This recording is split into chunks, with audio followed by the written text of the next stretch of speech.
어떻게 보내셨습니까? 나는 몸신이다. 오늘 또 새롭게 시작을 합니다. 전 세계가 코로나19 바이러스와의 전쟁을 치르고 있습니다. 그래서 나는 몸신이다. 오늘은 특별히 코로나19와 관련한 몸신 특강을 마련했습니다.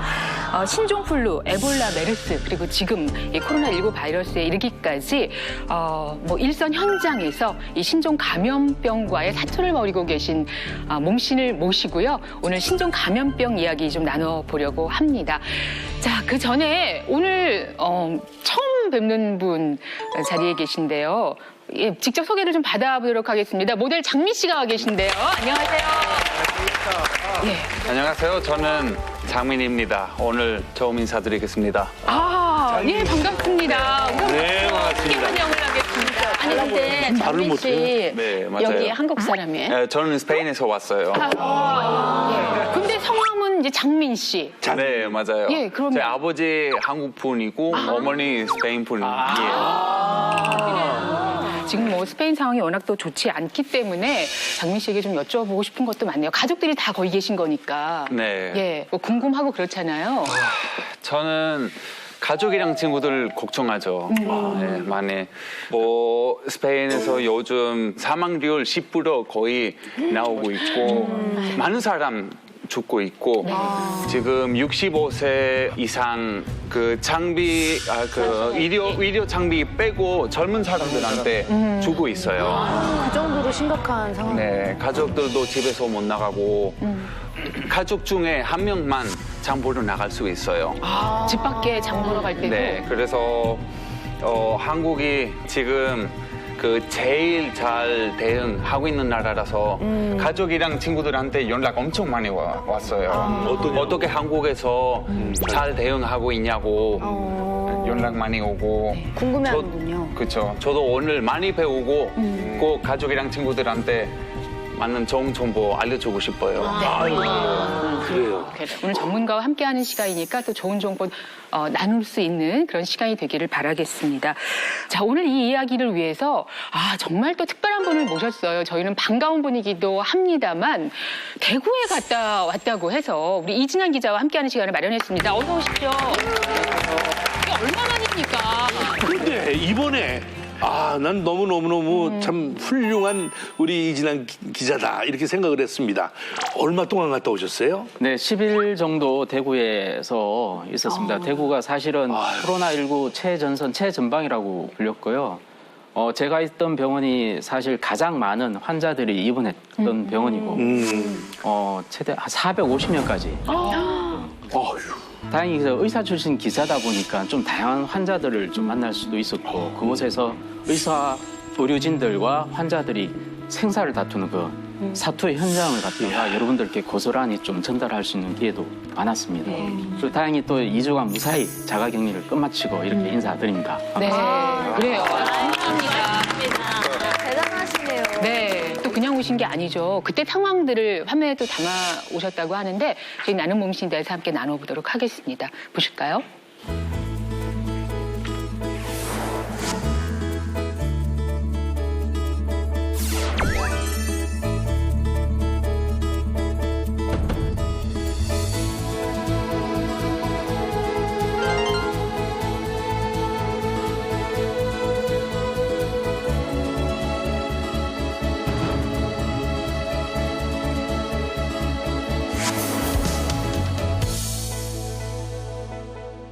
패닉에 빠진 대구 경북 지역 소식 전해드립니다. 하룻밤 사이에 400명 넘게 늘어나 1,100명을 넘어섰습니다.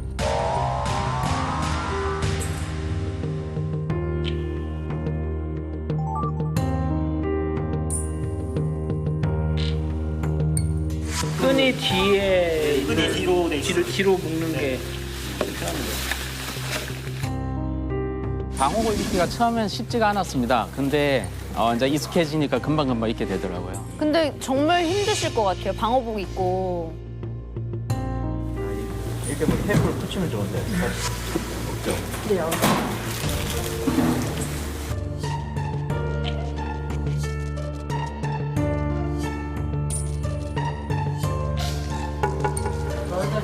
병실에 진짜 들어가 환자가 한 지금 4인실 병실입니다. 먼저 한 분 한 분한테 가서 정상을 물어보고 확인할게요. 그래요? 다른 분들 귀청 없지요? 네? 뭐? 그 다음에 가래? 그 다음에 이제 질문하고 싶은 거, 부탁하고 싶은 거. 그러면 제가 다섯 분 금방 응원할게요. 그래도 분위기가 의료진을 믿고 자신을 맡기는 그런 분위기를 저희가 볼 수 있는데 그만큼 많은 의료진들이 애쓰시기 때문이겠죠.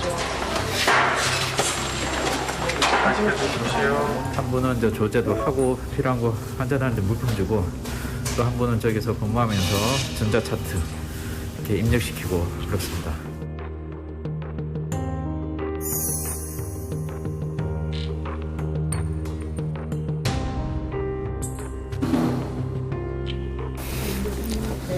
이곳이 이제 생활치료센터군요.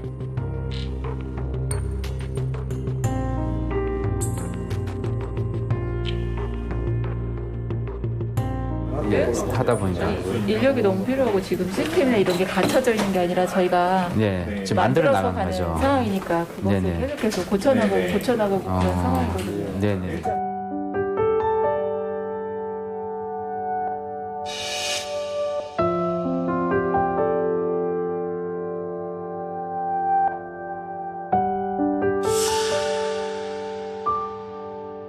신문이나 뉴스에서만 봤는데 이렇게 직접 보고 간호할 수 있어서 조금 더 심각성이나 제가 좀 더 도움이 될 수 있다는 거를 느끼며 더 열심히 하는 마음을 갖게 되었습니다. 병동에서 일하니까 좀 느낌이 어떠실까요? 이게 덥지 않아요? 괜찮아요? 덥긴 하지만 또 일에 집중하다 보면 네네. 더운 것도 조금 잊혀지는 것 같습니다.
저희가 보면서 이런저런 말씀을 조금 하려다가 이렇게 보니까 숙연해지네요. 예. 그 현장에서 어떠셨어요? 매일매일 하루하루 보낸다는 것이. 가족들도 사실 걱정 많이 하셨을 텐데.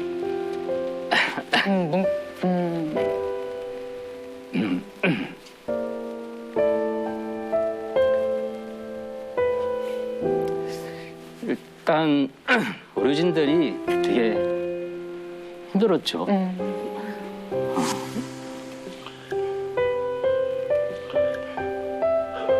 초기라서 환자들이 막 들어오기 시작했고 간호사 3명이 한 병동 한 60명을 다 챙겨야 되는 상황이었고 의사들도 이제 막 지원 자원을 해서 몰려드는 그런 상황이었기 때문에 되게 혼동이었고 그 당시에 중환자실이 빈 곳이 없어서 전국에 다 두드려 봤는데도 없었어요. 그래가지고 저 받아주는 지자체도 없었고 해가지고 장민 씨가 얘기했던 것처럼 인공호흡기 이 자체가 부족하다 보니 무려 100여 명의 환자들이 대개 중환자실 들어가요. 근데 다행히 그 전북대 병원에서 중환자실이 하나 났다 그래서 대구에서 전북까지 네, 가셨네요. 대구에서 전북대 병원까지 직접 119를 타고 네. 저랑 그쪽에 계신 의사분 한 분 같이 해서 그 어르신이 근데 고령이셨죠? 네네 87세 그 상태가 안 좋아서 가다가 사망할 수 있다고. 가다가 사망할 수 있다고. 그리고 횡단하려면 거리도 꽤 되잖아요. 네, 2시간인데 그 2시간이 정말 24시간 이상의 시간이었던 것 같고 아무튼 그러고 난 다음에 무사히 이송을 끝마치고 난 다음에 한 며칠 동안 연락을 못했어요. 사망했을 것 같아서.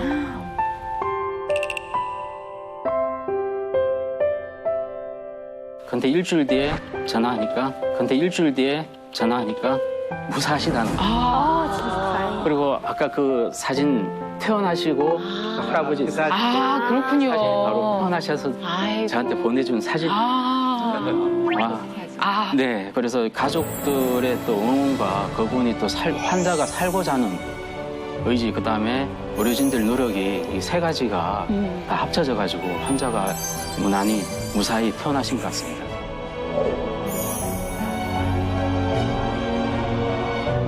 여러분, 네. 예, 뭐 생생한 현장의 이야기를 들려주셨습니다. 지금부터 오늘 다뤄볼 이야기의 주제를 소개해드리겠습니다. 2019년 12월 31일, 불과 몇 달 전이죠. 중국에서 코로나19 바이러스 첫 확진자가 나온 그날입니다. 전 세계가 이 코로나19 바이러스와 전쟁에 살아남기 위해서 정말 애쓰고 있는데, 자, 이 전쟁은 과연 언제쯤 끝날까? 또 코로나 바이러스가 지나가면 이제 괜찮아지는 것인가? 궁금한 게 정말 많을 텐데, 오늘 이 이야기를 같이 나눠보기 위해서 특별히 마련한 주제가 있습니다. 그 주제 이야기는 같이 하시죠.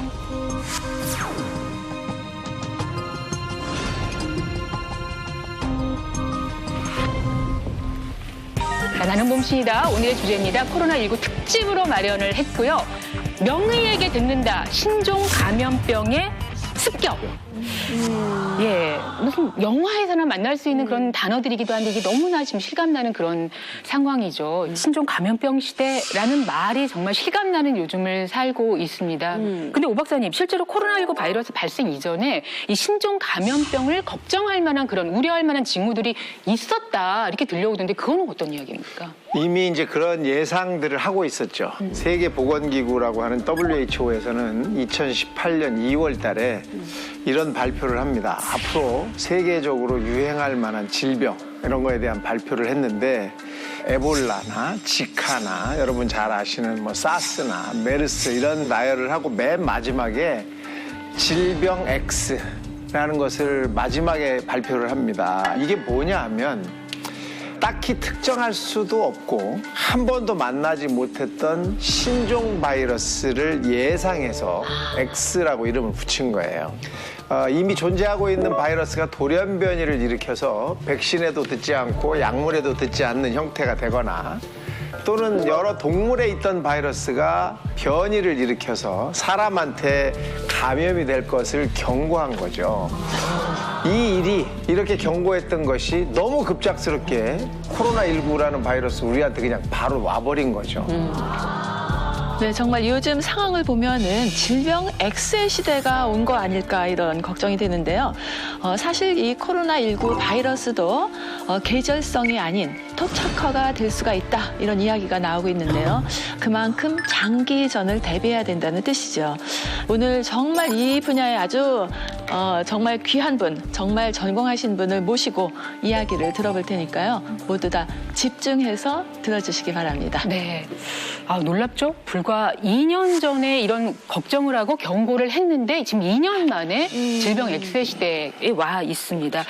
명예에게 듣는다. 신종 감염병의 습격. 오늘 함께해 주실 주치의를 모셔보도록 하겠습니다. 다 같이 한번 큰 소리로 모셔볼까요? 나와주세요. 몸신이!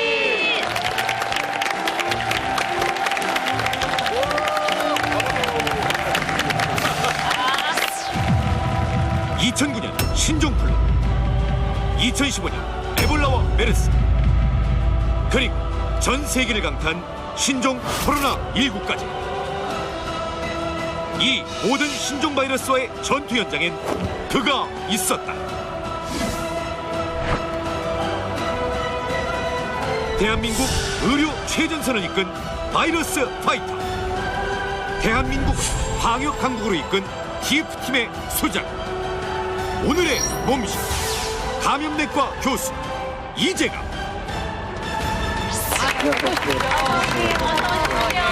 그러시죠. 예, 인사해 주실까요? 네, 안녕하세요. 저는 한림의대 감염내과 이재갑 교수입니다. 반갑습니다. 네. 저 교수님, 과연 오늘 우리 질문이 다양하게 여러 가지 엄청나게 힘든 질문도 많습니다.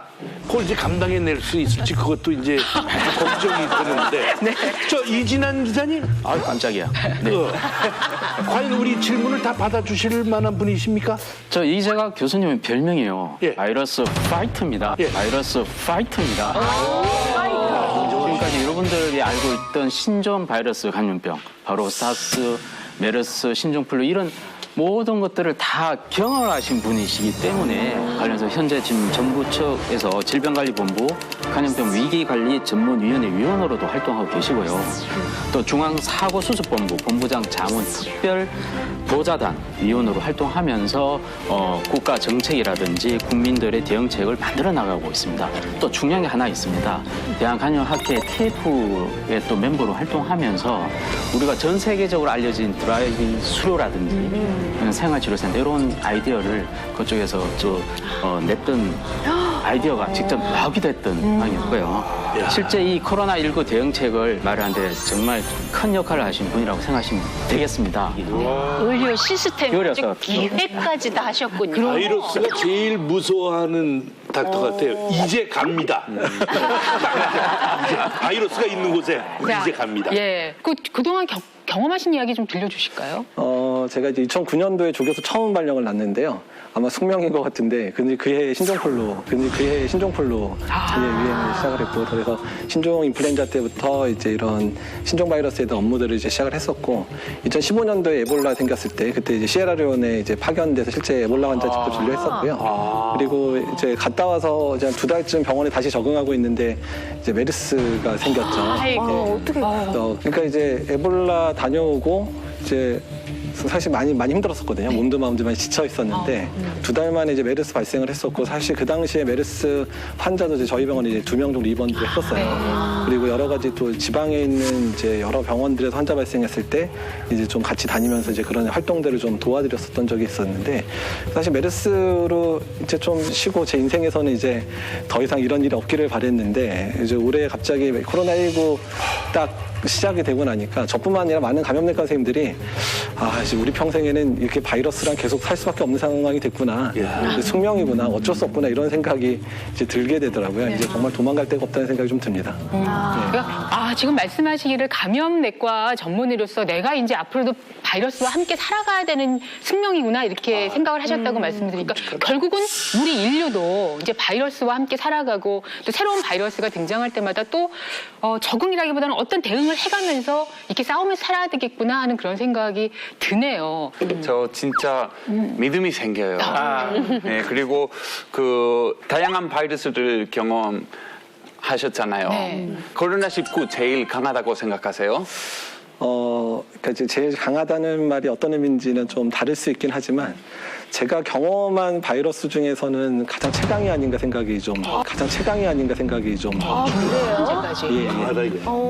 오히려 이제 에볼라를 제가 경험을 했고, 사실 에볼라 환자 치료를 해봤는데, 에볼라는 치사율이 높은 바이러스긴 했어요. 그러니까 한번 감염이 되면 심각할 때 뭐 90%까지 사망도 하고, 90%까지 사망도 하고, 뭐 치료를 좀 잘해도 한 20% 이상 사망하는 바이러스거든요. 근데 그러더라도 에볼라는 전파력은 그렇게 강한 바이러스는 아니었거든요. 근데 이제 코로나19를 저희가 상대를 하면서 느꼈던 게 뭐냐면, 전문가들이 그래, 이 바이러스는 이제 사람 간 전파도 되게 잘 일어나고 증상이 가벼울 때도 잘 확산되는 바이러스니까 아마 우리나라 내에서 아마 사람이 많이 걸릴 거다. 그러니까 우리가 지금 단계에서 그냥 또 이 바이러스가 퍼지는 걸 쫓아가면 절대로 못 잡으니까 좀 더 한 수나 2수 이상 좀 빨리 하자. 그래가지고 좀 강화된 측면들을 정부에 많이 건의를 했었거든요. 그러면 정부도 이제 그런 건의를 받으면 이제 준비를 하는 게 1, 2주 걸릴 거 아니에요? 1, 2주 걸려서 그게 시행될 때 되면 이미 바이러스는 이 정책을 하지 않았으면 잡을 수 없는 상황까지 이미 진행이 돼 있는 거예요. 이미. 바이러스가 정말 영리하구나. 바이러스가 우리가 생각했던 것보다 한 수 두 수 빠르구나. 한 수 두 수 빠르구나. 그러니까 우리가 이제 바둑 두시는 분들 얘기하시면 이제 뭐 앞으로 세 수 네 수 앞에 보면서 두신다 그러잖아요. 초고수네요, 초고수. 예, 근데 우리는 이제 한두 수 앞에 보고 있는데 이 바이러스는 벌써 세네 수 앞을 보고 있는 상황들이 되다 보니까 그래서 조금 많이 당혹스러웠던 경우가 여러 번 있었습니다. 과잉이 아니다. 예, 예. 바이러스에 관한. 네. 대단하네. 이거 지금 뭐 들어보니까 이거 점입가경 아니에요, 진짜. 사실은 코로나19라고 이렇게 이름이 붙여져 있는데 이게 언제부터 있었는 건지, 원래 코로나였는데 요번에 생긴 걸 19로 부르는 건지, 뭐 이런 것들도 전 잘 모르겠어요. 네. 코로나 바이러스는 사실 이제 사람한테 감염시키기 이전부터 동물 사이에서 아주 이제 많은 동물에서 유행을 했었습니다. 워낙에 이제 박쥐에서도 많은 코로나 바이러스 발견이 되고 있고, 그리고 우리가 알고 있는 뭐 닭이라든지 뭐 쥐에서도 코로나 바이러스가 발견이 되거든요. 근데 이제 1930년대에 이제 사람한테 코로나 바이러스가 걸리는구나가 이제 확인이 됐어요. 근데 이제 그때는 뭐 이렇게 뭐 대유행하고 이랬었던 건 아니고 좀 몰랐을지도 모르겠죠. 근데 다만 그게 이미 토착화가 돼서 이미 우리도 모르게 우리가 겨울철에 감기를 걸렸을 때 그 중에 일부는 코로나 바이러스, 그 중에 일부는 코로나 바이러스. 그런데 그 중에서 이제 이렇게 시간이 지났는데 그 사람 사이에 한번 충격을 줬었던 게 발생했던 적이 있죠. 예. 아마 다 기억을 하시겠지만. 자, 그 사건을 한번 엮어서 볼까요? 예, 한번 보겠습니다. 같이 보시죠. 그래서 그 사스가 이제 2003년도에 이제 나왔는데 코로나하고 비슷하네요, 정말. 이 사스도 코로나 바이러스. 사스도 코로나 바이러스. 네. 코로나예요. 그다음에 2012년에 사우디아라비아에서 시작된 메르스도 코로나 바이러스입니다. 메르스도 코로나 바이러스. 예. 이건 또 조금 양상이 달랐죠. 양상이 다른데, 그러니까 사스 같은 경우는 이제 2002년도에 유행을 시작했는데 중국이 2003년 넘어질 때까지 유행하는 걸 전혀 안 알려주고 있었어요. 예. 그러다가 홍콩에서 환자가 대규모 발생을 하고 나서야 이제 이런 새로운 바이러스, 새로운 코로나 바이러스가 유행이라는 거를 밝혔고, 이미 그 상황에서는 세계 여러 국가에 이미 바이러스가 확산됐었던 상황이었고요. 그 당시 이미 8천여 명, 한 8개월 동안 8천여 명이 감염이 됐고, 그 다음에 한 거의 10% 정도의 사망자가 발생을 했었거든요. 근데 이제 어떻든 이유는 모르겠는데 사스는 그 당시 갑자기 사라졌고요.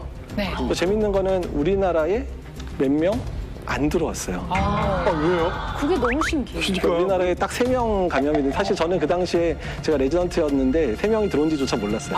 몇 년 지나서 이제 정보가 열리면서 알게 됐었어요. 그때 그런 소문이 있었거든요. 김치가 사스에 강력한 역할을 한다 그래갖고 우리나라 음식이 좋다라는 얘기도 있었어요. 근데 한국에 큰 문제 없었던 거는 그냥 운이 좋았다라고 이제 운이 좋았다라고 그 당시에 사실 한국하고 중국이 교류가 많지 않았으니까 그러다 보니까 그나마 한국이 좀 잘 비껴간 게 아니냐 이렇게 이제 얘기를 하면서 이제 김치 얘기가 잠깐 나왔었고요. 네. 그리고 9년 후에 이제 메르스. 예, 메르스도 보시면 바이러스 전자의 경우에 똑같잖아요. 예. 얘도 코로나 바이러스였죠.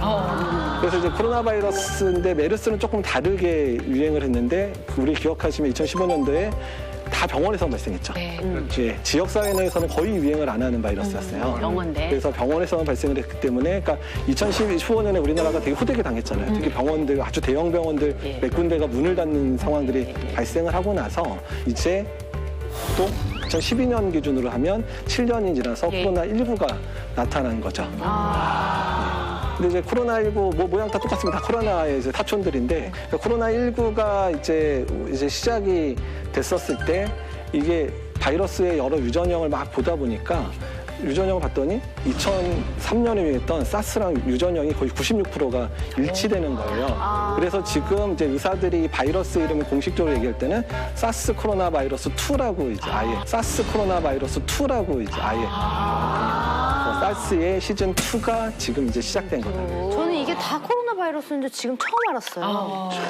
그러니까요. 예. 근데 뭐 이제 해외에서도 그렇지만 지금 우리나라의 어떤 대응 방식이 극찬을 받고 있는 게 미리 이렇게 좀 대처할 수 있는 어떤 시스템을 마련을 해놨다라고 들었거든요. 이런 상황이 올 것을 마치 대비하고 있었던 것처럼 알고 계셨던 건가요, 그러면? 그러니까 이제 한국이 2015년 메르스를 겪고 났을 때 이제 했던 거는 뭐냐면 적어도 메르스 같은 바이러스가 들어오는 거는 최대한 막아야 되겠다고 해서 그래서 질병관리본부 안에 뭐 역학조사관도 늘리고 그다음에 병원들은 이제 이런 메르스 같은 바이러스가 환자가 이제 왔을 때 하는 그런 대비하는 훈련들을 이제 많이 했었어요. 병원 차원에서도. 네, 병원 차원에서 네. 이제 1년에 한 번 정도씩 이제 모의 훈련해서 그런 환자가 내고 나면 그 환자를 어떻게 진단해서 어느 병원으로 옮길 거냐 이런 훈련들을 거의 대부분의 병원들이 하고 있었어서 아마 기억하시겠지만 우리나라에 대구에서 막 환자 많아지기 전까지 한 28명 정도 환자 발생할 네. 때까지는 뭐 야 이거 뭐 이렇게 잘할 수 있을까 할 정도로 정말 잘 막았잖아요. 근데 이제 우리나라가 딱 준비한 수준이 딱 거기 수준까지 있어요. 그래서 작년에 이제 저희가 이제 그런 준비가 너무 안 돼 있다는 생각 때문에 이제 서울시하고 서울시 의사회가 이제 같이 하는 상황에서 한번 좀 지역사회 감염까지 발생할 수 있는 바이러스를 가지고 한번 우리가 한번 시뮬레이션 한번 해보자. 뭐 이런 작년에? 예, 작년에 한번 해서 시뮬레이션 한번 해보자라고 한번 얘기를 한 적이 한번 있었습니다. 정말 예측을 하셨던 거잖아요. 그러니까 어떤 종류의 이번에 새로 한번 고민을 해서 할 거는 이제 지역사회에서 전파가 가능하지만 치료제가 없는 상황을 한번 가정해서 한번 해보자. 그리고 사망률도 신종 인플루엔자보다 좀 더 높은 상황들, 신종 인플루엔자 한 2~3배 정도 사망률이 높은 바이러스를 가지고 한번 해보자. 그래서 그거를 이제 신종 독감으로 하면 좋겠고, 이 신종 독감은 우리가 지금까지 썼었던 타미플루라든지 이런 치료제에 안 듣는 걸 쓰자. 그리고 인플루엔자가 유행을 해서 바이러스가 확인되고 나서 백신이 나오려면 3개월이 걸리거든요. 네. 그러면 우리 백신 나올 때까지 그 3개월을 잘 버틸 수 있을까? 일단 결과적으로는 서울시는 그 상황을 감당 못할 거다. 라는 이제 결론이 내렸습니다. 그때는 코로나19 정도를 예상한 것도 아니었는데 지금 그게 감당하기가 어려울 것이다라고 하는 게 아주 상세하게 해외 첫 환자 발생부터 주의 경계까지 지금 쭉 시뮬레이션을 하셨네요. 그래서 이제 첫 바이러스의 시작은 중국일 거다라고 이제 가정했었고요. 코로나랑 거의 예치하게 맞았네요. 그리고 지역사회 감염이 가능한 상황이고, 그리고 국내에 이제 중국에서 발생하고 나서 한 달 정도 지나면 국내에 유입이 될 거다 예상을 이제 했었습니다. 그렇게 했고 한 45일쯤 지나가는 때 상황들을 보게 되면 이제 환자 발생이 한 30만 명, 그다음에 사망자가 이제 한 900명 정도 가정을 했더니 사망자가 900명이 발생하려고 한다면 중환자실 안에 입원할 사람 더 많은 수가 입원을 해야 되거든요. 그러면 그걸 수용할 수 있는 방법이. 근데 중환자실 안에 이 정도 환자를 서울시가 수용할 수 있을까를 서울시 직원들한테 물어봤더니 이미 저 상황이면 서울시는 아무것도 못한다. 아니 근데 이거 표를 보니까 의심 진단 외국인 병원 탈출 후 4시간 신생활보 이걸 보니까 갑자기 화가 확 나고 그 밑에 온라인 채널을 통한 괴담 학살 지금 이런 것들이 실제로 일어나는 일들이니까 너무 놀랍네요. 진짜. 네, 정말 시뮬레이션을 이렇게 디테일하고 현실적으로 하실 줄 몰랐어요. 그러니까 이때 이 훈련을 계획했던 게 뭐냐면, 그러니까 사실 어떤 바이러스가 우리한테 유행할지 모르기 때문에 이런 파국의 상황들도 있을 수 있다는 거를 가정해서 우리가 단계적으로 준비를 해야 실제 상황이 벌어지면 이제 앞으로 어떻게 할지 우리가 이제 해답을 찾을 수 있지 않겠냐. 그래서 저 결론의 마지막이 뭐였냐면, 일단 우리가 저 정도 발생하면 아무것도 할 수 없으니까 앞으로 이제 대비를 하는 연구를 합시다.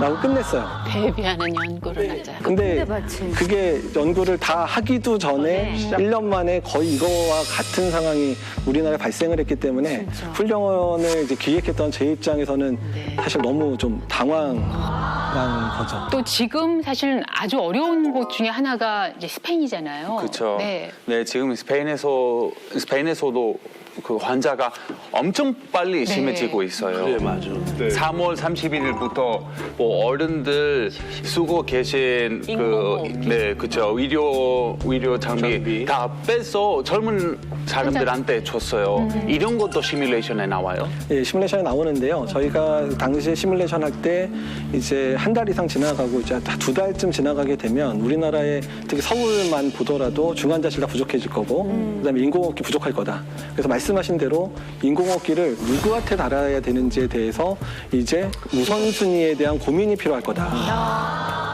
이제 이런 상황을 대비해서 당시에 어떤 이런 상황을 이제 대신 결정할 윤리위원회를 구성을 해야 된다. 윤리위원회를 구성을 해야 된다. 그러니까 누구를 우선순위를 줄 건지 아닐 건지. 그래서 그 우선순위 정한 거에 대한 법적 책임을 면할 수 있게끔 해주지 않는 이상에서는 의료진들이 아무것도 할 수 없다. 이제 이런 상황까지도 이 상황에서 토론하는 과정 중에 이야기가 나왔습니다.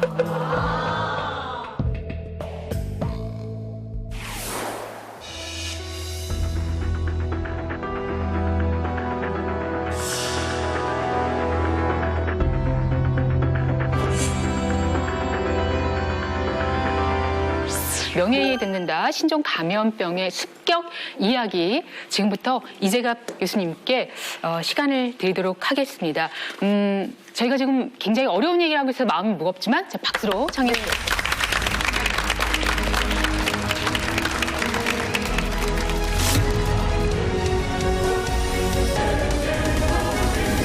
그 2019년 12월 31일이었어요. 그러니까 이제 새해를 앞두고 모든 사람이 다 이제 새해를 앞두는 그런 부푸른 마음에 있었는데 뉴스에 속보가 떴는데 우한에서 폐렴 환자들이 잔뜩 발생하고 있더라.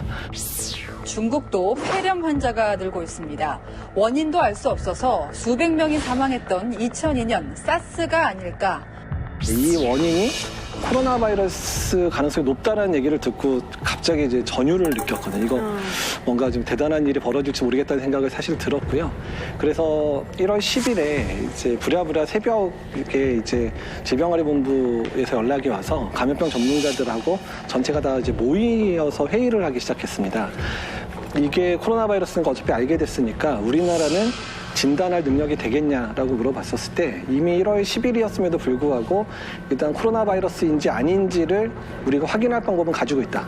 그래서 앞으로 뭐 최소 일주일 이내에 코로나 바이러스, 새로운 코로나 바이러스인지 아닌지를 확인하는 방법을 우리가 찾아내겠다는 얘기를 그때 이제 질병관리본부장 직접 나오셔서 약속을 했었어요. 사실은 저러고 나서 3일 있다가 첫 번째 의심 환자가 모 병원에 들어가게 됐거든요. 그때 이미 질병관리본부가 준비를 해서 그 사람이 코로나가 신종 코로나 아닌 거를 증명을 했었어요. 신종 코로나 아닌 거를 증명을 했었어요. 첫 환자, 그러니까 첫 의심 환자. 그래서 일주일쯤 걸릴 거라고 약속한 거를 3일 만에 이제 이루어서 첫 번째 의심 환자를 이제 진단할 방법을 찾아냈었고요. 언제 첫 번째 환자가 들어왔냐면 1월 20일이었습니다. 예. 국내에서 처음으로 중국 폐렴이라고 불리는 신종 코로나 바이러스 확진자가 나왔습니다. 어제 인천공항으로 입국한 중국인 여성입니다. 이 환자를 처음 봤던 선생님하고 통화를 한번 했었는데 이 사람이 어디서 걸린지 모르겠다는 거예요. 이 사람이 어디서 걸린지 모르겠다는 거예요. 본인이 난 어디서 걸린지 모르겠다. 나는 뭐 하남시장 뭐 간 본 적도 없다. 이런 얘기를 딱 듣고 나서 저 사건 1월 20일에 첫 번째 환자 사건을 보고 이거는 이미 지역사회 내에서 전파가 가능한 형태겠구나. 지역사회 내에서 전파가 가능한 형태겠구나. 첫 번째 이제 놀랐던 사건은 이제 소식과 그다음 첫 번째 환자 확진되는 그 과정에서 상당히 좀 당혹스러웠던 측면들이 있었고요. 두 번째 사건은 얼마 지나지 않았어요. 바로 일주일 정도 지났는데 세 번째 환자가 발생했었던 상황에서 많은 전문가들이 정말 화들짝 놀랐습니다. 진짜 이 세 번째 환자의 확진을 보고 왜 놀랐냐면 세 번째 환자가 여섯 번째 환자를 감염을 시켰고 여섯 번째 환자가 가족들한테 전파를 시켰어요. 근데 좀 황당했던 거는 세 번째 확진자의 역학조사 과정에서 3번 환자한테 언제부터 증상이 시작됐는지를 계속 물어보니까 계속 고민하다가 한 6시간 정도 전에 더 증상이 생긴 것 같아요 라고 얘기를 그때 했었어요. 그래서 역학조사 결과가 바뀌었거든요. 근데 6번 환자가 언제 만난 사람이냐면 그 역학조사 단계에서 6시간이 더 뒤로 돌아갔을 때 그때 만났던 사람이었던 거예요. 어떤 얘기냐면 3번 환자는 본인이 시간이 내가 증상이 분명히 있긴 있었는데 내가 시간이 잘 모르겠어요. 좀 헷갈려요. 그러니까 좀 있었던 것도 같고 없었던 것 같다고 하는 그 시점에 6번 환자랑 밥 1시간 정도 같이 밥 먹으면서 6번에 전파를 시킨 걸 딱 보고 나서 이게 우리가 생각하는 것보다 훨씬 더 전파가 잘 되는 것 같다. 그다음에 두 번째는 더 우리가 걱정했던 거는 뭐냐면 이제 3번 환자가 6번 환자 전파시켰을 때 증상이 심하지 않았어요. 그냥 기침 조금 하고 그냥 좀 목이 칼칼하고 미열이 있는데 없는데 그러니까 증상이 상당히 가벼운데도 전파시키는구나. 이걸 느끼면서 이거 이제 앞으로 상황이 많이 당황스러울 것 같다. 그러니까 중국 내에서 환자도 막 늘어나는 걸 보면서도 놀랐지만 3번 환자에서 6번 환자 전파되는 상황을 보면서 이게 아주 초기 증상일 때 또는 본인이 자각하기 힘든 상황일 때도 남한테 전파시킬 수 있구나라는 상황을 보고 나서 저희가 아주 고민이 많이 되기 시작했었던 부분입니다. 어떤 분이 있었냐면 그 환자 중에 이제 저기 그림 보면 저렇게 폐 사진인데 저기서 하얗게 보이는 부분이 폐렴이에요. 네. 저 정도면 폐가 좀 이쪽 여기 많이 지금 폐렴이 생겼잖아요. 네. 상당히 심한 폐렴이거든요. 근데 이 환자가 엑스레이가 이렇게 되도록 난 증상 모르겠다. 난 증상 모르겠다. 무증상이에요? 그러니까 뭐 잘 모르겠다 정도. 그냥 좀 빨리 걸으면 숨 차요. 뭐 이 정도밖에 전혀 증상이 없는 사람도 있었던 거예요. 자각을 못할 수도 있군요. 예. 아 이러니까 일부 전구 건강한 분은 폐렴이 저렇게 심하게 진행될 때까지도 잘 모르고 지역사회 내에서 막 돌아다니겠구나 생각이 드는 거예요. 또 최근에 들은 얘기는 아예 그냥 아무 증상 없이 그냥 특히 생활치료센터에 있었던 분들인데요. 생활치료센터에 확진됐으니까 입원을 하고 퇴원할 때까지 딱 보는데 퇴원할 때까지 아무 증상 없이 끝내. 그냥 아무 증상 없이 그냥 지났다가 그냥 회복돼서 바이러스 검사 음성 나와가지고 퇴원하는 사람들이 꽤 된다는 얘기예요. 그래서 이 바이러스는 정말 상상을 초월한 바이러스다 생각이 들었던 겁니다. 교활한 바이러스네요. 예. 이제 새로운 세기죠. 21세기에 이제 우리가 이런 신종감염병들을 다시 맞고 있는데, 근데 참 역사는 좀 아이러니한데요. 역사는 아이러니한데 우리가 이 코로나를 경험하기 100년 전에 비슷한 사건이 사실 있었습니다. 100년 전에 비슷한 사건이 사실 있었습니다.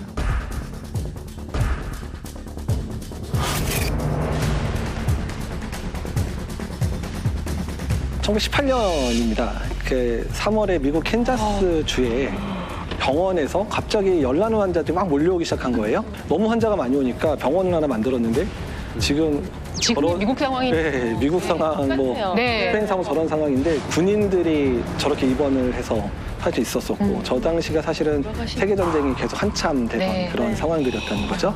예. 그 당시에 병사들이 마스크를 써야 이제 걸리니까 간호사들이나 이제 간호 학생들이 이렇게 마스크를 열심히 만들어주는 모습들. 100년 전이나 지금 다 똑같아요. 똑같아요. 나아진 게 없이 똑같아요. 그리고 마스크 만든 거를 이제 경찰들이 이제 마스크를 쓰고 이제 일하는 모습들 이제 나오는 거고요. 그 당시도 시애틀에서의 사진인데 마스크 안 쓰면 너 이제 이 기차 전차 못 타. 이제 이랬던 상황들이 있었어요. 예. 그리고 경험을 했는데 미국이. 게다가 이제 당시는 뭐 환기를 할 수 있는 뭐 이런 시설이 없다 보니까 전차 창문을 다 열어서 그냥 환기시키면 바이러스도 다 휘석도 날아가니까 다 창문 열어두고 가라. 이런 상황들이었어요.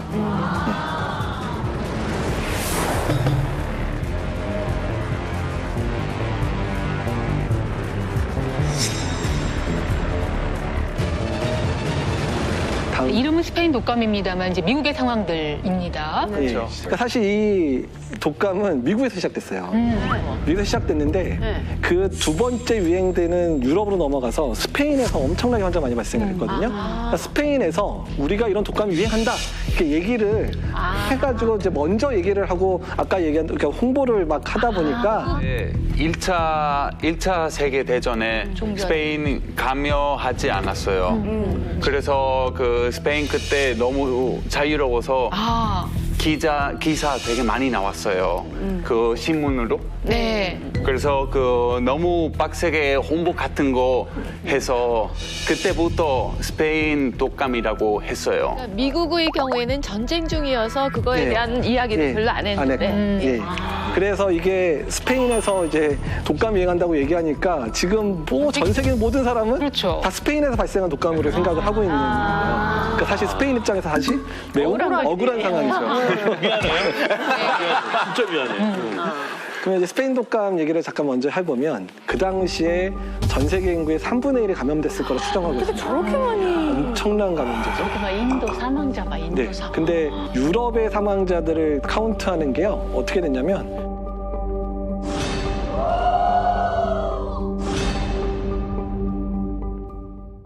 유럽의 사망자들을 카운트하는 게요. 어떻게 됐냐면 작은 거는 500만 명에서 5천만 명까지 사망했다는 얘기도 있어요. 작은 거는 500만 명에서 5천만 명까지 사망했다는 얘기도 있어요. 그러니까 유럽 전체의 인구 지형을 바꿨다라고 얘기를 하는 정도로 이제 이렇게 얘기를 하고요. 그러면 왜 제가 이 상황에서 스페인 독감 얘기를 드렸냐면 스페인 독감이 유행했던 1918년도에 우리가 그렇게 요새 독감군에 먹는 뭐 타미플루나 이런 치료제 전혀 없었죠. 네. 그리고 우리 겨울철 되기 전에 가을에 맞는 예방 접종도 없었었어요. 네. 근데 이제 1918년도에는 비행기도 많지 않았고 사람들 돌아다니면 배만 가지고 그냥 그렇게 돌아다녔는데 저런 상황이 발생을 한 거니까 요새처럼 전 세계는 모든 사람들이 비행기를 타고 이렇게 돌아다니는 이 상황에서 코로나19가 우리나라 내에서 발생한 중국 내에서 발생할 거라고 기대하는 것 자체는 이미 딴 얘기가 된다는 얘기예요. 말이 안 되는 얘기죠. 근데 보시면 사진 잘 보시면 한국으로 가보시면 빨개. 한국도 그러네요. 들어왔죠, 이때. 빨갛죠. 그러면 저 상황에서 한국의 상황도 한번 좀 열어볼까요? 조선 무오년에 역병이 발생했다고 써 있어요. 역병이. 조선 무오년에 역병이 발생했다고 써 있어요. 역병이. 이런 게 있네요. 예. 이미. 네. 그래서 역병이 있다 그러고. 근데 1918년이면은 어떤 해죠? 1919년에 저 3.1운동. 3.1운동이 있기 전년도였어요. 네. 전년도였어요. 그러니까 우리는 뭐 네. 무엇도 대비하기가 어려운 그런 상황이고 일제강점기인데 경성에서 독감으로 사망한 사람이 268명인데 그 중에서 조선 사람이 119명이다. 네, 이제 1918년 11월이고요. 매일신보 보면 서산 1군에만 8만 명의 독감 환자가 있고 예산 홍산서도 야단이다. 감기로 사망한 환자가 2,000명이나 된다. 그 시절에 서산 1군이면은 인구수가 8만 명 아니었을까 싶어요. 그러니까 거의 다. 그러니까 8만 명 엄청 많은 그다음에 거. 또 다음 다 걸렸다는 얘기죠. 서산 인구 대부분이 8만 명이 사망했는데 사망자가 너무 많아서 사망 처리할 사람도 없다. 이게 다 죽었으니 사망 처리를 누가 해요? 아무도 못하는 거예요. 추수할 사람이 없고 한 우체국은 전원이 사망했으니 그때는 소식을 전할 방법이 사실 우체국 편지를 통한 것이었을 그렇죠. 텐데 이때는 뭐 소식을 전할 사람도 없는 그런 상태로 도시 하나가 그 지역 하나가 완전히 그냥 전멸하는 그런 상황이 있었네요.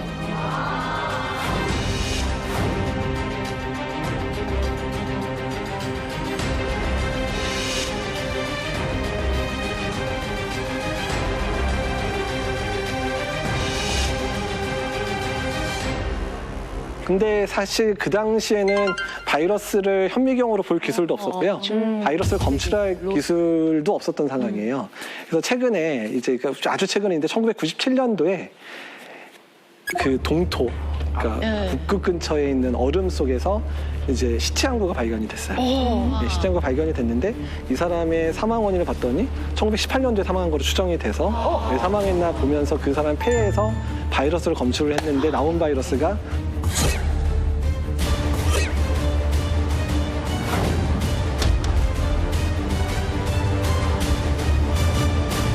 거기 있는 사진에 있는 바이러스입니다. 그렇게 해서 처음 확인을 한 겁니다. 예, 그래서 이제 그때 바이러스가 H1N1이었고요. 이게 아마도 유전형들을 보니까 조류에서 유행하던 그런 인플루엔자 바이러스랑 되게 유사하다. 이런 게 이제 확인이 된 거였거든요. 근데 H1N1 하면 되게 익숙하지 않으세요? 왜 익숙할까요? 2009년도에 유행했었던 바이러스가 또 H1N1, 신종플루 H1N1이었어요. 2009년일 때 1918년들을 거쳐서 살아계신 분들이 있잖아요. 노인들이. 그분들의 피를 뽑아서 봤더니 항체가 있다. 유사한 항체가 있다. 그러면 우리에게 만들 수가 있지. 예, 그럴 수 있겠다. 그래서 젊은 사람은 많이 걸리는데 이상하게 80대 이상 분들은 잘 안 걸리더라. 그때 얘기가 잠깐 있었는데 그때가 1918년을 거쳐서 그런 게 아닌가 얘기가 사실 그 당시에 나왔었거든요. 어린 시절 보시면 생존 능력이 뛰어. 이제 신종감염병의 특징 중에 하나가 인수공통 감염병이다. 인수공통 감염병이다.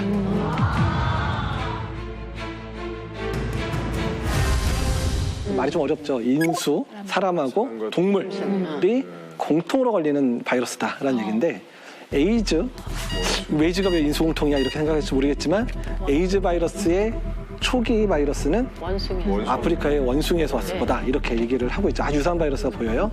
홍콩 독감 1968년에 있던 그 홍콩 독감은 지금도 유행을 해요. 우리가 알고 있는 H3N2라는 인플루엔자 지금 벌써 50년째 지금 계속 유행을 하고 있는 그런 바이러스. 그다음에 신종플루 그때도 신종플루 처음에 뭐라고 불렀죠? 뭐였어요? 신종플루 처음에 뭐라 불렀죠? 까먹었네 벌써. 돼지플루. 돼지독감.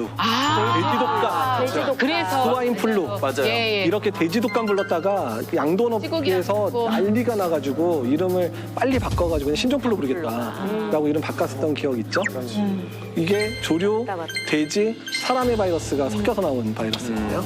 그리고 뭐 에볼라, 뭐 사스 뭐 이런 것들 나오는 이제 되는데 이런 바이러스가 한번 나올 때마다 단순히 세상에 출현해서 나 이런 바이러스야로 끝나는 게 아니라 수많은 사람들이 그로 인해서 사망을 했었거든요. 예. 한 가지 더 그래프를 좀 보여드릴 텐데 그러면 우리가 알고 있는 많은 바이러스 최근에 우리가 이제 이름을 기억하고 있는 바이러스들이 어떻게 사람한테 넘어왔는지를 보여드리는 겁니다. 에볼라 바이러스, 박쥐, 고릴라, 사람 통해서 이제 전파가 됐고 사스, 박쥐, 사양 고양이, 사람. 메르스는 너무 잘 아시죠? 박쥐, 낙타, 사람. 코로나19는 박쥐에서는 이미 확인됐어요. 박쥐에 거의 지금 사람한테 유행하는 바이러스랑 거의 90% 넘게 유사한 바이러스가 박쥐한테 있는 거는 확인을 했고요. 근데 박쥐에서 사람으로는 바로 못 넘어요. 왜냐하면 박쥐의 유전자하고 사람 유전자가 많이 다르거든요. 그러니까 중간에 사람한테 적응하는 동물이 필요한데 근데 뭐 여기저기 얘기가 많았어요. 뭐 뱀이라는 얘기도 나왔고 뭐 천상갑이라는 얘기도 나왔는데 아직까지 확실하지는 않는데 뭔가 중간에 껴요. 지금 정말 이런 동물의 바이러스 연구하시는 분들이 모든 동물에서 다 찾고 있어요. 왜 박쥐가 왜 항상 모든 동물에게 이렇게 감염시키는 모든 바이러스를 다 갖고 있는 거예요? 박쥐한테 무슨 문제가 있는 거예요? 그다음에 또 박쥐가 또 상당히 오래 산대요. 그러니까 제가 얘기 들었더니 박쥐가 한 30살까지 산대요. 예? 30살이요? 30년까지. 30년? 예, 30년도 산다니까. 진짜 그러니까 오래 사니까 그러니까 바이러스들한테 되게 노출될 기회들이 상당히 많은 거고 두 번째는 계속 변종을 들고 있겠구나. 이상하게 박쥐는 이런 특히 코로나 바이러스에 걸렸을 때 면역계를 되게 완충작용을 잘한대요. 그러니까 좀 걸리더라도 심하게 걸리더라도 얘를 면역계를 활성화를 이렇게 약하게 만들어서 걸리더라도 심하게 안 걸린다는 얘기예요. 그러니까 자기는 그냥 편하게 그냥 감기처럼 고 있어. 걸려갖고 앓고 있는데 이러다가 이제 이렇게 어떻게 되는 거죠? 감염이 되는 감염은 다른 동물한테 넘어가고 싶어서 막 하는데 그 박쥐랑 그렇게 어울리는 동물들이 그렇게 많지는 않을 것 같은데 뭐 배설물 뭐 이런 겁니까? 아니면 그러니까 이제 되게 중요한 질문을 던졌는데 그러니까 원래 사실 박쥐 1년에 몇 번쯤 보세요? 그러니까 음습한 게 네. 평생 보기 힘들고 근데 보시면 알겠지만 그 중간에 있는 동물들은 어때요? 그런데 가능하죠. 사람하고는 조금 친한 동물들이에요. 박쥐하고 사람이 만난 일이 별로 없었고 또 사람하고 친한 동물들이 박쥐하고 만난 일이 별로 없었는데 어떻게 된 거다?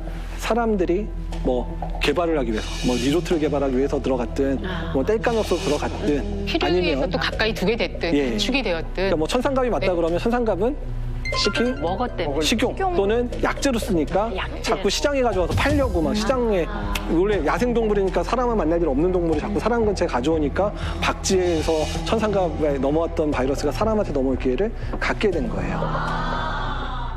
이거 보면 더 놀라실 건데요. 네? 뭔데요 또? 불안하네. 그러니까 이제 말레이시아에서 있었던 사건 한번 말씀드리는데 1998년인데요. 말레이시아 남부에서 갑자기 열병, 그것도 뇌염을 동반한 열병이 유행을 했어요. 근데 이상하게 보니까 다 양돈, 그러니까 돼지 키우는 사람들이 주로 걸린 거예요. 그래서 이상해. 그래서 그 사람들한테서도 바이러스를 검출을 하고 그러면은 혹시 이 사람들이 이래서 농장에 있는 돼지에서 이제 한번 바이러스 검출을 해서 봤거든요. 그때 바이러스가 허웅부른 바이러스예요. 근데 이름이 니파 바이러스예요. 그래가지고 또 이 바이러스 어디서 왔어? 또 봤더니 또 뭐예요? 박쥐예요. 그러니까 박쥐에서 집을 없애니까. 돼지에서 사람으로. 그러니까 이런 식의 상황들이 계속해서 우리 사이에서 벌어지고 있기 때문에 그러니까 한시도 이제 우리가 긴장을 늦출 수가 없더라. 새로운 바이러스를 대비하기 위한 노력들은 앞으로 끝이 없을 것 같다는 생각이 들고 앞으로 우리의 삶의 방향이 바뀌지 않는 이상에서는 이제 쉽지 않을 것 같다는 생각이 듭니다.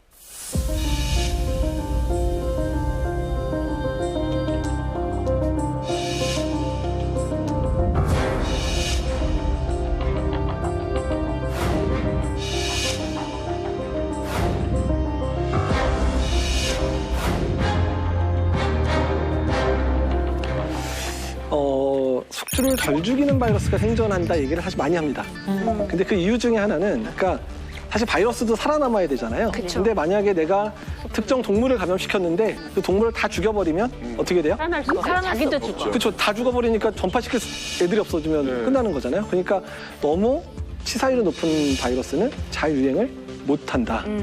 그러니까 오히려 치사율이 낮으면서 계속해서 야금야금 전파시키는 바이러스가 오히려 더 전파를 잘 시킨다. 이런 얘기가 나왔는데 자기 영역을 넓히는 거군요. 예. 그래서 팽창. 그 조류 인플루엔자 중에서 H5N1 얘기는 많이 들어봤죠. 아, 모르시나요? 조류 인플루엔자 H5N1이라고 2005년, 6년에 그러니까 이 조류 인플루엔자가 돌면 그냥 닭이란 닭은 다 죽는, 다 죽었어요. 닭이란 닭은 다 죽였거든요. 그러니까 사실은 이제 유행 상황을 빨리 캐치할 수 있었던 이유가 뭐냐면 H5N1이 유행을 하면 그냥 그 양계장이 닭이 싹 다 죽어버리니까 양계장 주인은 다 죽었네. 그럼 빨리 이제 방역 당국에 신고를 해서 검사해보면 H5N1 이렇게 확인이 됐었거든요.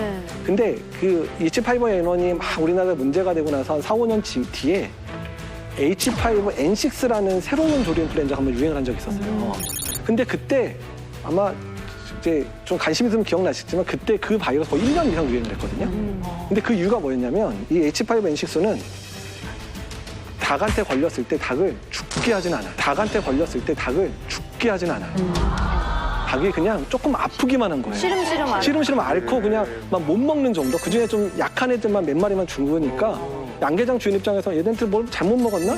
그냥 좀 크게 문제 아닐 거야? 이러면서 그러니까 그 시기를 놓친 거예요. 그러면서 여기저기 퍼졌고 그렇게 유행된 게 정말 1년 넘게 유행을 했었거든요. 그러니까 H5N1보다 훨씬 더 오래 유행을 했었거든요. 그러니까 얘는 어떻게 자기 변화시킨 거냐면 가볍게 앓게 해서 사람들이 보통 그러니까 이게 유행하는지조차도 모르게 그렇게 넓게. 그래서 치사율은 낮지만 전염성이 강한 바이러스에서 우리가 좀 더 감당하기 상당히 어렵더라.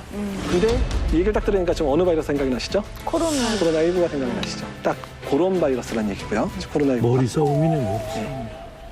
그래서 그러면 이제 치명률을 한번 이제 따져보겠습니다. 에볼라가 이제 2014년도 초기에 처음에 유행됐던 이게 어떤 바이러스인지도 모르는 데다가 뭐 의료진 다 걸리고 막 이러다 뭐 아수라장이 되면서 사망률이 74%였어요. 이제 11월 되면서부터는 이제 여러 이제 뭐 우리나라도 뭐 같지만 여러 국가에서 도와주기 시작하면서 23%까지 떨어졌고요. 이제 뭐 미국으로 이송된 분들, 뭐 유럽으로 된 분들은 사망률 10%도 안 됐어요. 그러니까 똑같은 바이러스더라도 어디서 걸리느냐에 따라서 그 사람이 살 거냐 말 거냐를 결정하는 그렇게 다르다는 걸 좀 보여주신 면도 있었고요. 그러면 코로나 바이러스의 계보를 따져보면 우리가 제일 알고 있는 사스 사망률 한 10% 정도 돼요.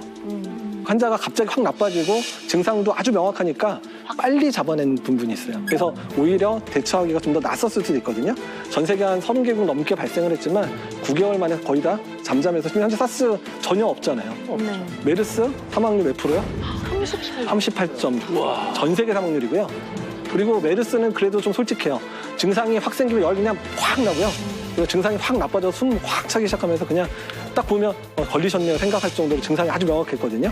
그러니까 그런데 지금 코로나 이제 볼까요? 코로나 전 세계 사망률 지금 이제 4월 5일자 기준으로 제가 통계를 내본 건데 전 세계상 5.38%, 한국 1.79%, 이탈리아가 12.33%예요. 딱 어느 수준에 대해서 보이시죠? 딱 코로나19의 사망률은 사스보다도 낮아요. 네. 예. 거의 뭐 그 수준이군요, 지금. 예. 이런 상황. 오늘 어떻게 하냐에 따라서. 오래 간다는 얘기는. 예. 그리고 정말 이게 야근 바이러스인 게요. 처음에 딱 생겨서 이렇게 올 때 증상이 약화되더라도 아주 천천히 약화되거든요. 그래서 한 4일, 5일 지나도 엑스레이 폐렴이 나타나도 그냥 숨이 조금 차요. 그래서 산소 연결을 해주시면 산소하니까 괜찮네요 그러는데 갑자기 나빠질 때 하루 이틀 사이에 확 나빠져요. 하루 이틀 사이에 확 나빠져요. 제가 어떤 경험을 했냐면 저희가 환자 한 명을 이제 그 대구 지역에서 저희 병원 전화를 받았어요. 근데 그때 환자 보낼 때 이제 어제부터 숨이 차고 산소를 연결한 환자가 말도 하신다 이러고 나서 근데 이제 지금 이제 산소 호흡도 좀 숨이 차고 이러니까 좀 이제 중환자실에 있는 저희 병원에서 치료를 해달라고 부탁을 했어요. 제가 그 당시에 대구 내려가 있었던 상황이어서 환자 보내는 걸 보고 제가 이제 저희 병원에 있는 후배들한테 환자 가니까 잘 봐줘라고 전화를 했는데 환자 보낼 때 이미 산소만 해도 말도 하고 멀쩡했던 분인데 우리 병원 도착했을 때는 이미 호흡곤란이 심해져가지고 이미 인공호흡기를 달고 있더라고요. 그 몇 시간 사이에? 예, 몇 시간 사이에. 그러니까 이런 식으로 정말 이렇게 의료진들을 당황하게 하는 바이러스인 이 바이러스고요. 그래서 저희가 환자가 그렇게 급격히 나빠지니까 이제 앞으로 전원을 좀 더 한 단계 빨리 전원을 하자는 위험하다 그래서 그때 이후에 이제 그런 사망자들이 좀 줄기 시작했어요. 그렇다면 이제 한 사람이 다수 감염시키는 슈퍼 전파자라는 얘기 많이 들었죠? 네. 뭐 슈퍼 스프레더, 슈퍼 전파자. 그러면 이 사람은 정말 이 코로나 바이러스에 딱 걸렸을 때 아주 적합한 그런 슈퍼맨이어서 한 번 딱 걸리면 후 하게 되면 바이러스를 그냥 확 퍼뜨리는 이런 사람이라는 게 존재할까요? 또는 살짝 오해하는 것 중에 하나는 이제 워낙 활동력이 왕성하셔서 네. 예, 이 범위가 넓어서 그 사람이 또 슈퍼 전파자라고 하는 건가? 뭐 이런 생각들도 또. 예, 오히려 그게 맞습니다. 오히려 그게 맞습니다. 예. 그러니까 이 사람이 바이러스를 막 많이 뿜어가지고 이런 문제가 아니라 이 사람이 행동 반경이 넓어. 행동방이 넓던지 뭐 그 사람의 사회생활의 방법 때문에 많은 사람을 전파할 수밖에 없는 상황에 놓여 있는 경우가 많다는 거예요. 전혀 다른 이야기네요. 그러면. 예, 그래서 이거 보여드리면 우리가 알고 있는 그 대구의 특정 종교 집단을 해보면 거기가 그 31번 환자 한 명 때문에 5,000명 발생 절대로 할 수 없어요. 어떻게 된 거냐면 처음에 첫 그림 보시면 한 명이 집단 안에 들어왔을 거예요. 감염된 사람이 집단에 들어왔고 그 사람으로 인해서 그 집단 안에 한 4-5명이 생겼어요. 근데 이 집단은 예배를 드려도 한 2-3시간 드리는 거고 친교 모임이 엄청 많아요. 그러니까 저 4-5명 걸린 사람이 A라는 친교 모임 가서 전파시키고 또 B라는 사람은 또 다른 모임 가서 이렇게 전파를 시켜서 근데 이 사람들이 뭐 다 따로 모이는 게 아니라 같이 모였다가 또 흩어져서 모였다가 같이 모였다가 이런 과정 중에서 대규모 노출 상황이 발생을 한 거거든요. 그러니까 슈퍼 전파자라는 개념이 아니고 슈퍼 전파 상황이 있는 거다라고 이해를 하시는 게 맞습니다.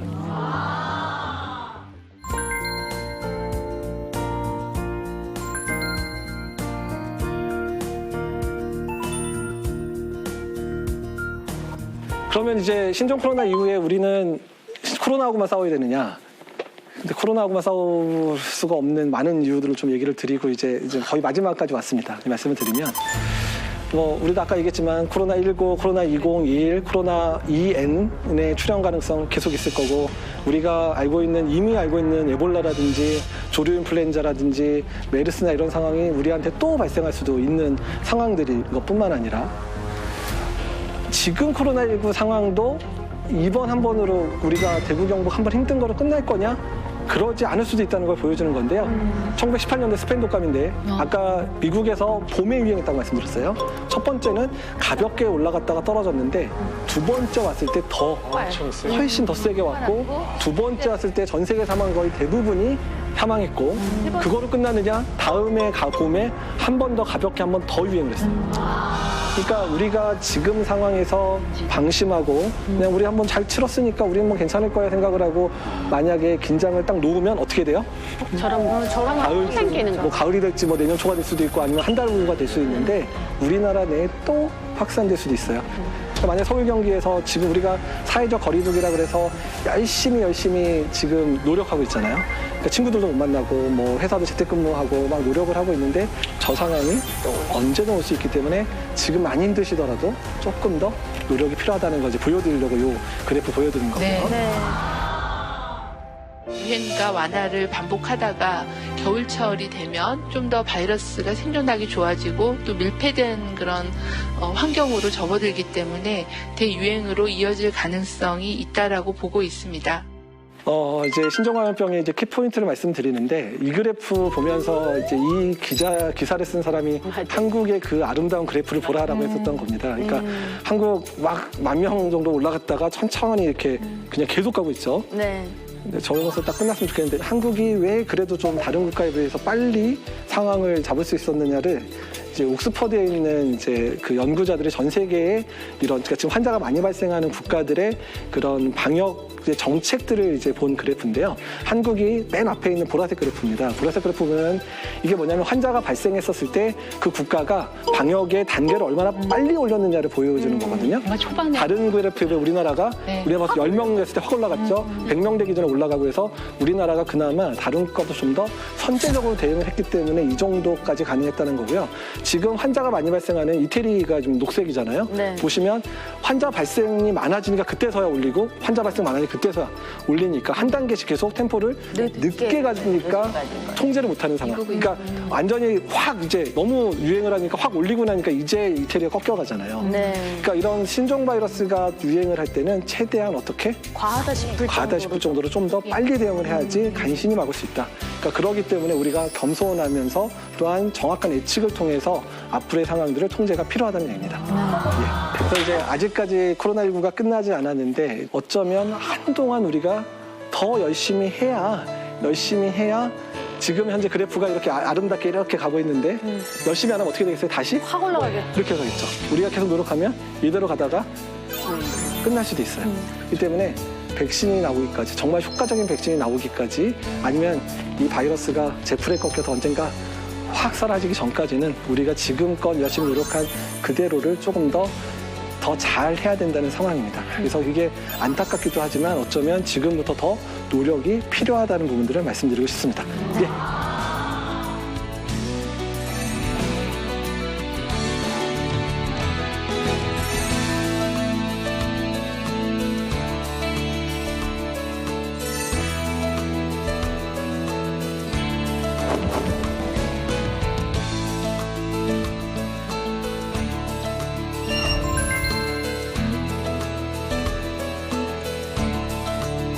여기까지 말씀드리고 강의를 마치겠습니다.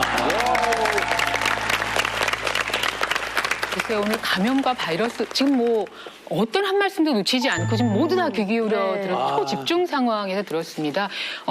감염학의 어떤 개요를 저희가 만난 것 같기도 하고 또 상세한 그 내용과 또 우리가 어떻게 대처해 왔는지도 다른 나라와 비교하면서 알 수 있어서 아주 의미 있는 그런 시간이었네요. 궁금한 거 많이 참으셨죠? 중간중간 질문들을 하셨지만 혹시 그래도 궁금한 거 해결이 안 됐으면 지금 질문을. 네. 재감염되는 경우는 어떤 경우예요? 그런 경우가 있어요. 그러니까 이제 국내에서 이제 그러니까 재확진됐다고 얘기하는 분들은 대부분 태어나고 나서 얼마 안 돼서 된 부분들이라 이분들은 아마도 연세가 많으시거나 이제 면역이 떨어지기 때문에 바이러스가 억제됐다고 생각했는데 다시 재활성화됐을 가능성이 높아 보이기는 하고요. 근데 재감염이라는 것도 사실 한번 걸리고 나서 몇 달은 지나야지 뭐 다시 걸릴지 안 걸릴지를 볼 수 있잖아요. 근데 지금 이제 생긴 지가 얼마 안 돼서 아직까지 그 부분을 증명하기는 아직은 좀 어렵겠다 생각이 듭니다. 저는 그래도 제일 궁금한 게 백신에 대한 건데요. 아까 이제 선생님이 직접 백신 개발이 아직 이루어지지 않았다고 말씀을 하셨는데 가능은 한 건가요? 가능성은 있나요? 그게 궁금해요. 예, 근데 그러니까 뭐 맨날 이럴 땐 좋은 뉴스랑 나쁜 뉴스를 얘기하는데 뭐 어떤 것부터 말씀드릴까요? 좋은 뉴스만 있는데. 좋은 뉴스만. 네, 좋은 뉴스를 말씀드리면 이제 백신 후보 물질들이 여러 연구소나 여러 대학에서 또 여러 기업에서 만들어서 어느 정도 이제 시작은 됐다. 그래서 이게 만약에 정말 효과적이라 그러면 이제 모든 연구 다 끝내려면 빠르면 1년. 길면 한 1년 반 정도 걸리면 그것도 이제 정말 우리가 생각했던 모든 빠른 경로를 다 하고 효과도 좋아야 되고 안전한 게 다 증명이 돼야 되니까 그게 이제 그 정도 걸릴 거란 얘기인데 나쁜 소식은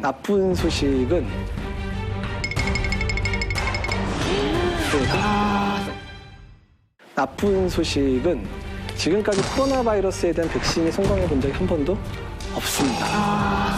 사스 때도 만들다가 뭐 유행이 종료되니까 만들다가 만 것도 있고 코로나 바이러스가 여러 백신 학자들 얘기로는 상당히 백신 만들기 좀 어려운 감염병이다 얘기는 좀 있어서 그래도 뭐 열심히 만들고 있으니까 성공하기를 바라는 마음으로 기다리고 있는 거죠. 자, 코로나19 바이러스 진단을 받으신 분, 확진된 분들은 정말 참 불안과 또 어려운 그런 속에서 시간을 보내고 계실 거예요. 그런가 하면 또 완치된 분들도 계십니다. 이분들의 이야기 저희가 화상 인터뷰로 준비했는데 그분들 이야기 좀 듣고 또 계속 이야기 나누겠습니다.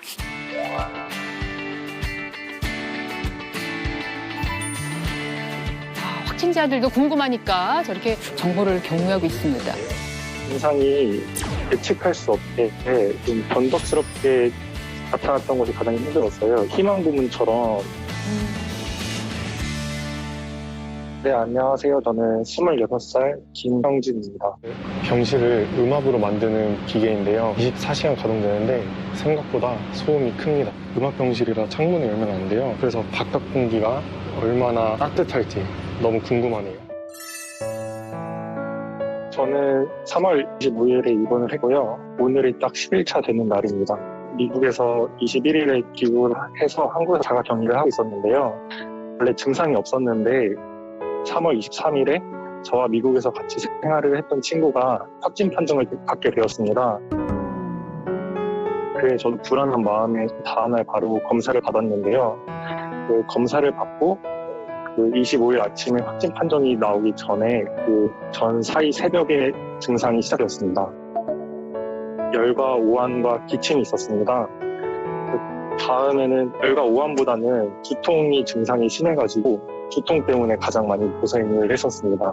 또 3일차 되는 날에는 두통도 많이 가라앉았지만 그 콧물 코막힘과 설사라는 증상이 있었습니다. 증상이 예측할 수 없게 좀 변덕스럽게 나타났던 것이 가장 힘들었어요. 이게 어떤 의미냐면은 하루에도 증상이 좋았다 나갔다도 반복하고 또 어떤 증상도 생겨나고 그런 증상도 사라지니까 희망 고문처럼 정신적으로도 많이 힘든 면이 있어요. 처음에 응원을 바라고 영상을 찍었던 건 아니지만 지금은 굉장히 많은 힘을 받고 있습니다. 여러분도 나을 수 있다는 믿음을 가지고 열심히 치료받으셨으면 좋겠습니다. 안녕하십니까. 반갑습니다. 정배호입니다. 네, 안녕하세요. 정배호 씨 아내 김연자입니다. 저는 뭐 크게 뭐 증상은 많이 아프진 않았어요. 감기 증상 몇은 뭐 목 좀 아프고 그냥 뭐 병원 가서는 뭐 크게 뭐 목만 조금 이래 좀 무리하고 기침 조금 나고 다른 데는 뭐 특이한 게 없어도 뭐 남편이 직장에서 이렇게 옮겨와가지고 저는 남편하고 뭐 좀 그랬는데 한 며칠 있다가 알아져요. 부인도 집에서부터 열이 많이 났는데 그래 이제 병원에 가니까 너무 많이 아파가지고 열을 재니까 열이 38도 39도 막 그래 올라가고 그거 산소량이라 하나 그것도 조금 못 이렇다고 그래가지고 배멀미 하는 것보다 한 10배 20배 정도 한이 울렁거리고 그래 음식도 못 먹고 극하니까 한 4, 5일을 정말로 사람이 이래갖고 죽는갑다 싶을 정도로 엄청 심하게 아팠어요. 두 분이 증상이 전혀 달랐네요. 에이즈 치료제라 그러던데 그거 2알 약이 엄청 굵고 커서 그거는 삼키기도 엄청 힘들어요. 약이 엄청 많았어요. 그래 그거를 아침 저녁으로 먹고 일주일 그쯤 되니까 열은 떨어지더라고요. 이제 숨 쉬는 것도 조금 좋아지고 의사쌤이 가더라고요. 처음에 입원할 때는 우리 병실에 5명이 있었는데 그중에 제일 아파갖고 들어오고 폐렴기도 제일 심하고 그랬는데 회복이 빠르다고 약을 잘 꼬박꼬박 잘 챙겨 먹어서 그런가 회복이 하여튼 제일 빨랐어요. 예, 19일 만에 퇴원했는데 제일 먼저 퇴원했어요. 2월 20일 입원해가지고 3월 23일 그러니까 한 달 3일 있어요. 4두하고 3일 있습니다. 다른 분들은 다 퇴원하는데 저는 뭐 검사하면서도 양성이 그래가지고 많이 불안했습니다. 사실은 TV 보니 뉴스 보면은 뭐 또 사망자라든가 많이 속출하고 이러니까 내 생각에는 저 5분에 검사가 나오면 더 이상 못 살지 싶은 생각도 들었고 그럼 마지막에 한 새벽 5시 반쯤 됐나 간호사님 올라와가지고 잘 나왔더라 가길래 뭐해 그때만 뭐 검성이다 가길래 야 하늘에 나를 또 이래 살리는구나 싶어 그런 또 생각도 들었고 그리고 기뻤죠. 병원에 의사쌤도 그렇고 간호사쌤들도 그렇고 정말 잘해줬고요. 주위의 지인분들도 전화도 많이 해주고 문자도 많이 해주고 그러는 그게 너무너무 고맙죠. 그게 많이 힘이 됐던 것 같아요. 지금 병원에 계시는 분들 너무 힘들어도 조금만 참으시면은 괜찮을 거예요. 힘내세요, 여러분. 괜찮을 거예요.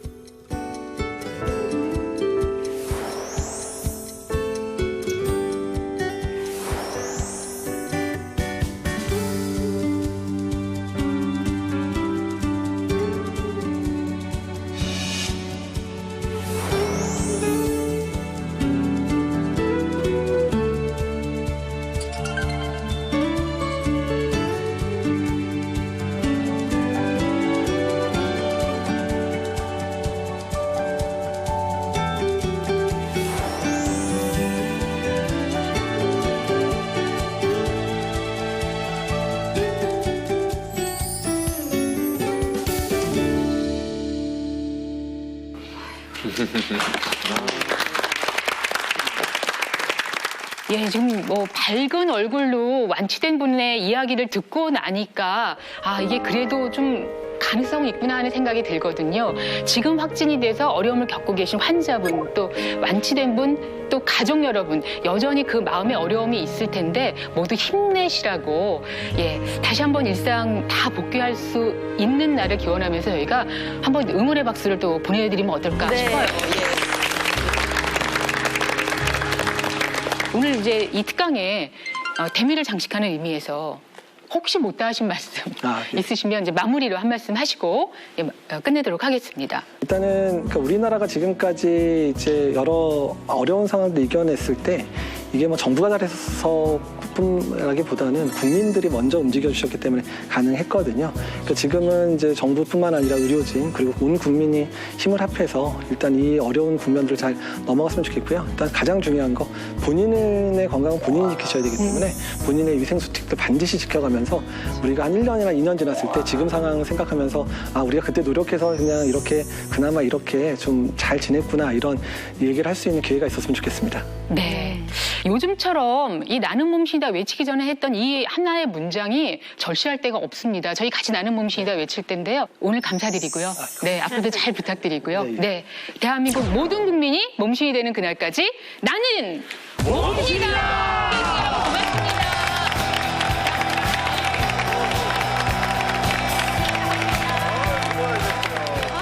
PET-CT를 찍었거든요. 구멍들이 보이기 시작한다는 거예요.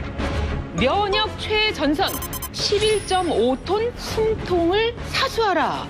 우리가 숨을 쉴 때 11.5톤의 공기가 들어가는데 바이러스, 세균, 미세먼지, 숨쉬는 일로 다 들어갑니다. 막아주는 데가 없어요.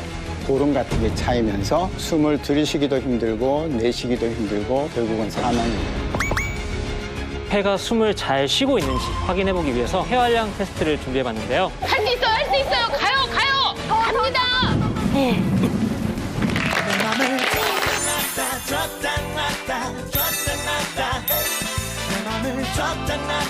폐를 튼튼하게 1만 미터를 달릴 수 있는 폐건강법 알려드리겠습니다. 몸이 굉장히 릴렉스가 됐어요. 1.5리터씩 지금 숨이 쑥쑥 들어오고 있어요. 채널 A